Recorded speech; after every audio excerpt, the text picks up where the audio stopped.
यहाँ तो सिर्फ गूंगे और बहरे लोग बसते हैं। खुदा जाने यहाँ पर किस तरह का जलसा हुआ होगा। दुष्यंत कुमार का ये शेर है। इसमें दुष्यंत कुमार ने समाज की बात की, समाज में बसने वाले लोगों की बात की, लेकिन ये नहीं बताया कि किस तरह का जलसा हुआ होगा। चलिए हम आज आपको बताते हैं कि दुष्यंत कुमार किस तरह के जलसे की बात कर रहे थे। लेकिन हाँ, आप कहीं ये मत समझ लीजिएगा कि हम खुदा बन रहे हैं। नहीं नहीं, हम तो समाज की हकीकत आपको बताने जा रहे हैं, जिसके बारे में दुष्यंत कुमार ने ये शेर लिखा था। ये कहानी मैं आपको सुनाऊं उससे पहले भोज की बात मैं आपसे करना चाहता हूं। आपने भोज तो खाया ही होगा। भोज कई तरह के होते हैं, शादी के भी और श्राद्ध के भी। हमारे समाज में ये सालों से चला रहा है, प्रथा है। ये गलत है या सही, ये समाज के ठेकेदार ही जाने, लेकिन इतना तो तय है कि हम सब भोज का मतलब समझते हैं, जानते हैं, अच्छी तरह से वाकिफ हैं, रूबरू हैं। चलिए आपको एक ऐसे ही भोज या जलसे की कहानी सुनाते हैं, जिसे सुनकर शायद आप भी कहेंगे कि ये किस तरह का जलसा है। ये कहानी है उड़ीसा की। उड़ीसा भारत के सबसे गरीब राज्यों में से एक राज्य है। उड़ीसा की मयूरभंज में एक बुजुर्ग महिला की मौत हो गई, लेकिन 2 दिन तक अंतिम संस्कार नहीं हो पाया, और कारण कोई और नहीं बल्कि भोज है। दिमाग तो तब और झन्ना जाता है जब पता चलता है कि अंतिम संस्कार 10 किलो मटन के लिए 2 दिन तक फंसा रह गया।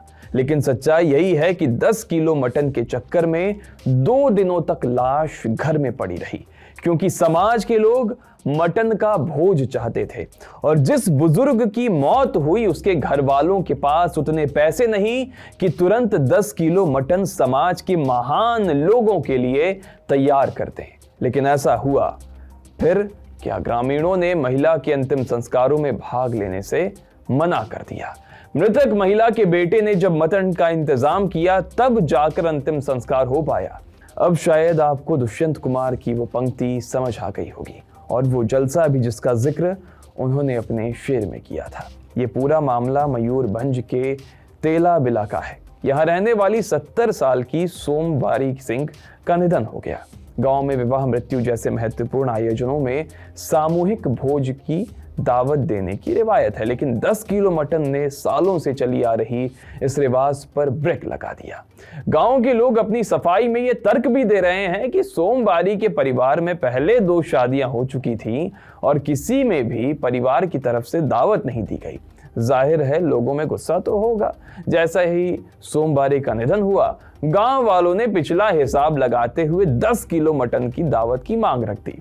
दरअसल हमारे समाज में ऐसी घटनाएं हजारों हैं और हर दिन होती है। हम सामाजिकता के नाम पर एक खोखला समाज बना रहे हैं, अपने अंदर की आत्मा को हर दिन मार रहे हैं और एक मुर्दा और बनावटी समाज रच रहे हैं, जिसमें कोई भी रहना नहीं चाहता। बस हर कोई नाम का दिखना चाहता है, क्योंकि अंत में हम सबको सामाजिक भी तो कहलाना है। पंजाब के पटियाला में एक गरीब पिता ने अपने घर के अंदर बेटे को दफना दिया, क्योंकि उसके पास पैसे नहीं थे और समाज बस भोज खाना जानता है। बिहार के भागलपुर के मजदूर गुड्डू मंडल की जब मौत हो जाती है तो समाज चांद तारे गिन रहा था और उसकी भी लाश घर में ही दफन कर दी जाती है। हमारे तथाकथित सभ्य समाज की ऐसी सैकड़ों घटनाएं हैं। समाज का जो मन है वो कर सकता है, लेकिन आप समाज के खिलाफ नहीं जा सकते, क्योंकि समाज आपको बहिष्कार कर देगा और करता भी है। छत्तीसगढ़ के रविशंकर कुंभकार का समाज ने इसलिए बहिष्कार कर दिया क्योंकि कुम्हार समाज ने एक कार्यक्रम रखा था और कुंभकार किसी कारण नहीं पहुंच सके। बस हो गया बहिष्कार। उड़ीसा की घटना और देश की तमाम घटनाएं ये बताती हैं कि समाज को बदलने की जरूरत है, आदमी की जरूरत है, श्रद्धा के जलसे की नहीं। बाकी आपको यह खबर कैसे लगी हमें कमेंट सेक्शन में जरूर बताइएगा, और देश दुनिया की खबरों के लिए बने रहिए TV9 डिजिटल के साथ।